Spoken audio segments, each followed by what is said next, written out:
Allahu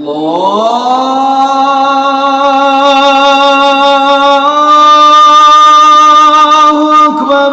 Allahu Akbar. Assalamualaikum warahmatullahi wabarakatuh. Perkenalkan, nama saya Ade Melati Putri dari jurusan Administrasi Bisnis Prodi D4 Usaha Perjalanan Wisata. Berwisata ke suatu tempat tidaklah selalu tentang alam, taman, ataupun kuliner saja. Namun, kamu bisa berwisata ke kampung yang diubah menarik dengan tujuan untuk menonjolkan wisata di daerah sana. Seperti di Palembang, yang merupakan salah satu daerah di Indonesia yang bertindak sebagai tuan rumah ajang Asian Games tahun 2018, di mana memiliki banyak beragam etnis dan budaya di lingkungan masyarakatnya, baik etnis Tionghoa, Arab, dan lain sebagainya. Salah satu wisata yang terkenal di Palembang adalah Kampung Arab Al-Munawar. Daerah ini terkenal akan kebudayaannya sehingga menjadikannya populer di Palembang. Tempatnya di Jalan Kiai Haji Ahmad Azhari, Lorong Al-Munawar 13 Ulu, Kota Palembang, tepat di sisi Sungai Musi dan tidak jauh dari Jembatan Ampera. Asal mula Kampung Arab Al-Munawar tidak lepas dari masa ketika Belanda menduduki Indonesia. Belanda melakukan pendekatan kepada etnis Arab pada tahun 1825. Dari pendekatan tersebut menghasilkan seorang pemimpin yang bernama Ahmad Al-Munawar, kemudian diberi pangkat kapten dan wafat pada tahun 1970. Kampung Arab Al-Munawar memiliki rumah-rumah tua yang usianya hingga mencapai 300 tahun dan masih kokoh sampai sekarang. Hal tersebut dikarenakan rumah-rumah di Kampung Al-Munawar terbuat dari kayu dan batu yang didatangkan langsung dari Eropa. Di deretan rumah-rumah tua di Kampung Al-Munawar terbuat dari kayu ulin dan berlantaikan batu mamer yang didatangkan langsung dari Eropa. Motif lantai unik yang dimiliki masing-masing rumah kian mempertegas kesan tradisional dan elegan dari rumah tersebut. Nah, dari sekitar 17 rumah tua yang ada di sana, ada 8 diantaranya merupakan bangunan cagar budaya yang dirawat secara rutin demi mempertahankan kekokohan dan kebersihannya. Di setiap sudutnya, mata Anda akan dimanjakan dengan keunikan arsitek yang dimiliki oleh masing-masing bangunan. Pemandangan lain yang bisa dilihat adalah banyaknya bangku kayu yang ditata secara rapi, membuat suasana tradisional semakin terasa. Apabila Anda melangkahkan kaki Anda memasuki lorong-lorong yang ada di sana, suasana tradisional akan semakin terasa kental. Apabila Anda menuju ke bagian dermaga yang menghadap ke Sungai Musi, suasana kota tua Timur Tengah semakin mempertegas melalui bangunan kubah ala Turki. Tidak hanya itu, terdapat juga bangunan-bangunan tua dengan kondisi masih asli dan klasik.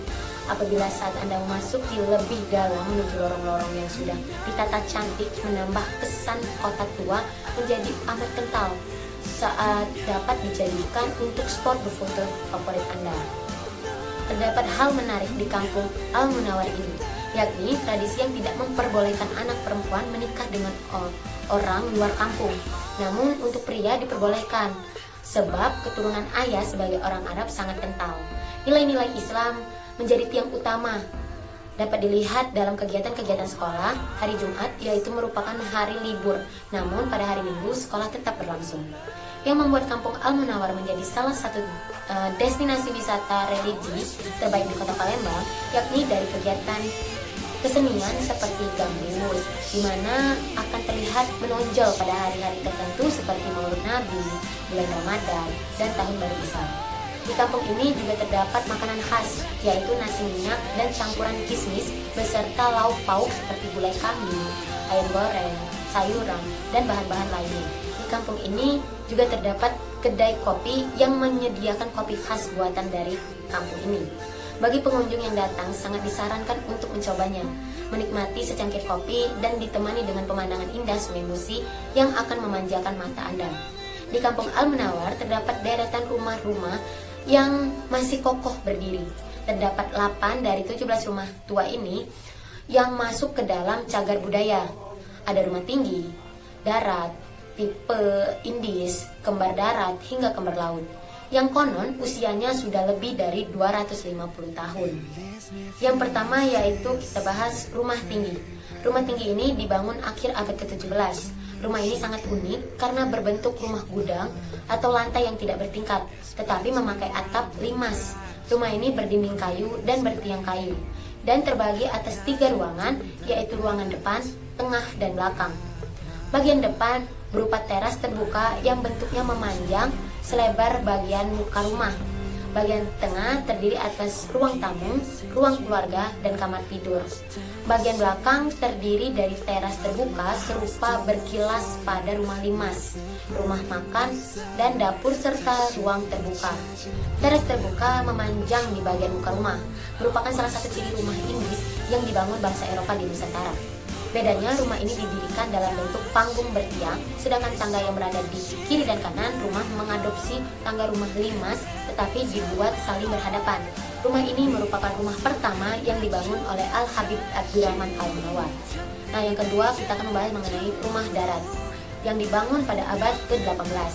Rumah yang letaknya berhadapan dengan rumah tinggi, berbentuk limas dan berbahan kayu secara keseluruhan. Bentuk lantainya bertiang dan bagian-bagian lantainya menyerupai rumah limas Palembang. Demikian pula bentuk atapnya berupa piramid terpenggal. Namun bagian pagar tergulung tidak memakai kisi-kisi sebagai gantinya. Bagian ini diberi dinding papan. Berbeda dengan rumah limas, bangunan ini memakai 2 tangga di bagian muka rumah. Bagian gantinya dipakai tangga berbahan batu yang terlihat simetris dengan bagian depan.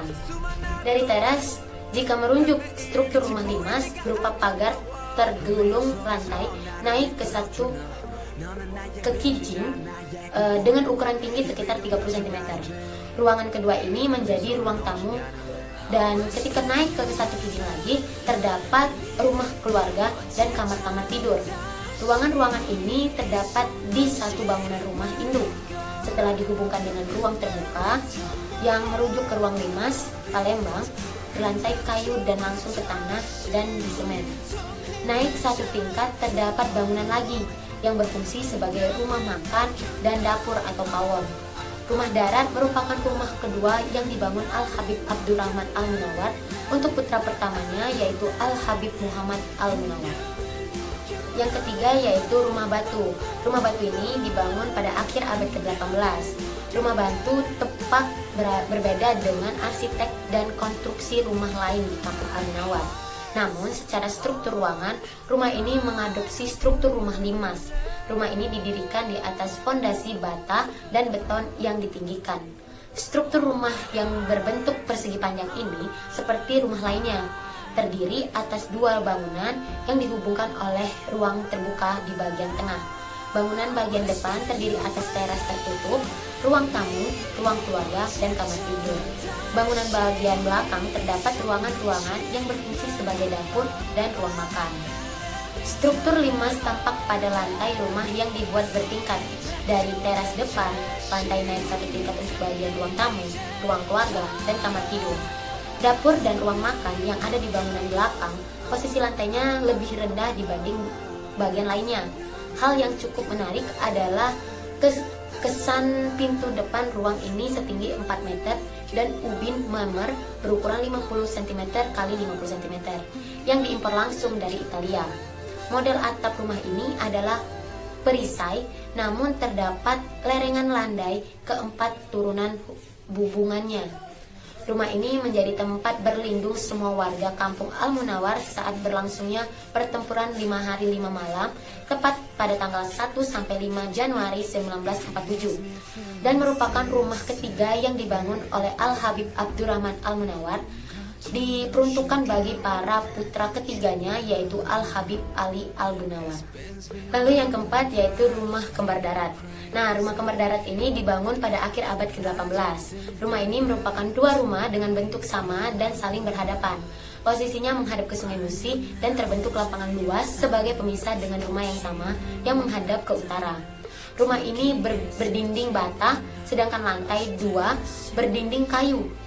Di lantai atas bagian muka rumah terdapat 3 jendela yang ukurannya menyerupai pintu. Sedangkan di sisi kiri dan kanan terdapat jendela yang berukuran sekitar sepertiga tinggi dinding. Rumah kembar darat sebelah selatan ini merupakan rumah yang lebih dahulu dibangun dibanding di sebelah utara. Rumah kembar darat memiliki ruang terbuka di bagian belakangnya. Teras terbuka terletak di bagian muka lantai bawah. Teras ini beratapan lantai atas. Nah, di bagian tengah rumah lantai bawah terdapat ruang tamu dan kamar tidur. Bagian belakang rumah ini adalah teras terbuka, ruang makan dan dapur, serta ruang terbuka. Rumah kembar darat ini merupakan rumah keempat yang dibangun dan diperuntukkan bagi putra keempat Abdurrahman Al-Munawwar, yaitu Al-Habib Hasan Al-Munawwar. Yang kelima yaitu rumah kaca. Rumah kaca ini dibangun pada akhir abad ke-18. Rumah ini berbentuk rumah gudang, pada arsitekturnya rumah tradisional Palembang, berbentuk persegi panjang dengan elemen kaca menjadi perisai dan perhiasan di atas jendela-jendela dan pintu-pintunya. Tangga terletak di samping kiri rumah sehingga bagian muka menyerupai bentuk balkon dengan atapnya yang berbentuk perisai silang. Namun ada setidaknya pengalan di bagian depannya dan bentuk atap ini menyerupai rumah-rumah Indis, kediaman bangsa Eropa yang berbahan bata. Nah, sebenarnya rumah ini sekarang sudah tidak lagi berkaca, diganti dengan kayu karena dengan perkembangan zaman kaca-kaca yang ada di atas rumah tersebut sudah pecah memecah, dan untuk mengklaim agar tidak terjadi hal-hal yang buruk bagi warga di sana, maka rumah kaca ini diganti dengan kayu. Rumah ini diperuntukkan bagi putri keempat Abdurrahman Al-Munawwar, yaitu Hababa Radwan Al-Munawwar, yang memperisikan Al-Habib Alwi bin Sheikh bin Ahmad As-Segaf atau lebih dikenal dengan sebagai Al-Habib Alwi As-Segaf. Saat ini rumah kaca berfungsi sebagai sekolah dan yayasan perguruan Islam Al-Qastar. Dengan demikian, sebagian besar bagian rumah, baik di lantai bawah maupun lantai 2, telah diubah menjadi ruang kelas. Namun demikian, fungsi asli bagian-bagian rumah-rumah lantai bawah masih tampak. Bagian depan berfungsi sebagai ruang tamu, bagian tengah terbagi dua, yaitu bagian pertama terdiri atas ruang keluarga, kamar tidur, dan peruntuk bagian kedua sebagai ruang makan dan dapur. Sedangkan bagian belakang berupa serambi atau teras terbuka. Apabila posisi ini disamakan dengan rumah Inggris yang ditempati bangsa Eropa, bagian terbuka ini biasa dipakai sebagai tempat makan. Lantai bawah yang berdinding bata tampaknya baru dibangun. Dugaan ini didasarkan pada sejarah pendidikan yang dipelopori Muhadjir Arif di Palembang pada awal abad ke-20. Para saudagar Arab yang merupakan salah satu minoritas di Palembang memordinasikan masyarakat Palembang dalam bidang agama dan pendidikan. Pada tahun 1907, beberapa keluarga Arab mendirikan perkumpulan yang bergerak di bidang pendidikan dengan nama Al-Ihsan.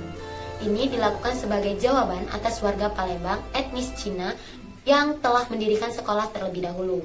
Sekolah yang bernama sama dengan nama perkumpulan ini didirikan di kawasan Kuto Batu pada tahun 1914. Keluarga Al-Munawwar mendirikan Madrasah Al-Arabiyah di kampung Al-Munawwar.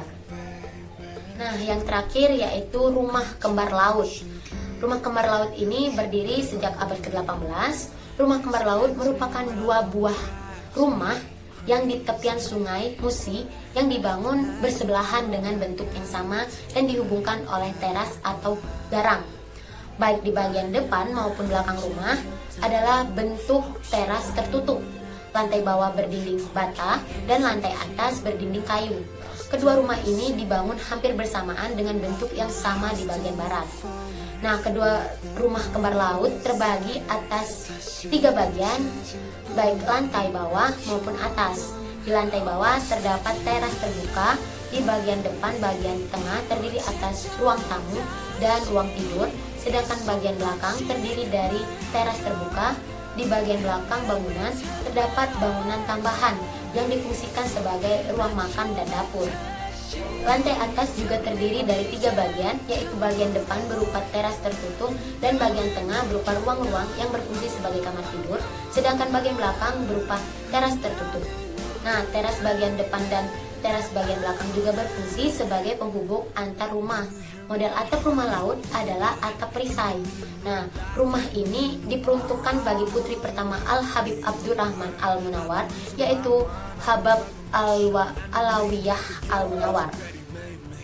Umumnya mereka berpotensi sebagai pedagang sekaligus menjadi ustadz, penceramah ataupun guru mengaji. Sejarah berdirinya rumah ke-8 ini dari pendiri kampung Al-Munawar, yakni Habib Abdurrahman yang memiliki 8 orang anak. Jadi saat anak pertama lahir, yaitu Habib Abdurrahman mendirikan rumah untuk anaknya. Lahir lagi anak kedua, lalu membangun rumah lagi, dan seterusnya. Tradisi pernikahan di kampung Arab Al-Munawar adalah ketika Habib Abdurrahman datang ke Palembang. Pada umumnya proses berlangsungnya pernikahan tidak terlepas dari syariat Islam. Meskipun demikian, ada beberapa tradisi yang menyertai dalam potensi pernikahan itu. Perlu diketahui bahwa pernikahan di kampung Arab Al-Munawar hanya dilaksanakan sekali dalam setahun, yaitu di bulan Rajab, tepatnya bersamaan dengan peringatan Isra Miraj Nabi Muhammad SAW. Selain itu, di bulan tersebut bertepatan dengan haul wafatnya Habib Abdurrahman yang merupakan primus inter pares di kampung Arab Al-Munawar sekaligus penyebar agama Islam. Pertama yaitu resepsi pernikahan diselenggarakan di rumah mempelai laki-laki. Namun proses ijab kabul dilaksanakan di masjid dan di rumah kembar yang ada di tepi Sungai Musi. Kemudian saat ijab kabul, pengantin laki-laki dan pengantin wanita tidak diperbolehkan duduk bersanding. Pengantin laki-laki berada di dalam masjid, sedangkan pengantin perempuan berada di rumah kembar tersebut. Nah, yang kedua, setelah ijab kabul selesai, pengantin laki-laki dibawa ke rumah kembar dan disandingkan dengan pengantin perempuan. Pengantin perempuan dan laki-laki duduk di atas sejadah dengan posisi pengantin perempuan berada di depan laki-laki. Selanjutnya, keluarga dan kedua pengantin akan melakukan ritual memberikan atau meneteskan air bunga di atas kepala masing-masing pengantin secara bergantian. Ketiga, setelah menyelesaikan ritual tersebut, acara dilanjutkan dengan bersalaman antara para tamu maupun keluarga memberikan selamat kepada kedua pengantin. Kemudian acara akhir dengan makan-makan bersama yang telah disediakan. Nah, ketika malam harinya, acara dilanjutkan dengan hiburan, yaitu tarian-tarian Arab dan pertunjukan musik gambus. Ternyata acara belum selesai. Acara dilanjutkan pada keesokan paginya. Dalam acara pagi itu, kedua pengantin mempersiapkan diri untuk mengikuti ritual selanjutnya, yaitu pengantin diarak menuju rumah pengantin perempuan khusus untuk melakukan ritual kali ini.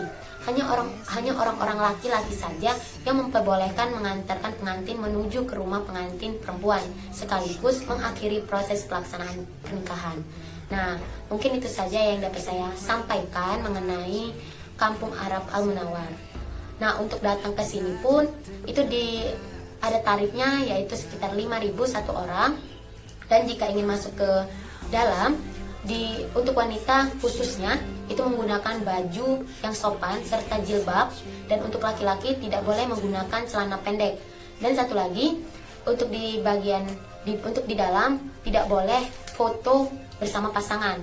Walaupun sudah berfoto bersama pasangan ataupun dengan suami pun, itu harus ada buku nikah. Jadi kalau ingin berfoto bersama suami Anda harus membawa buku nikah terlebih dahulu.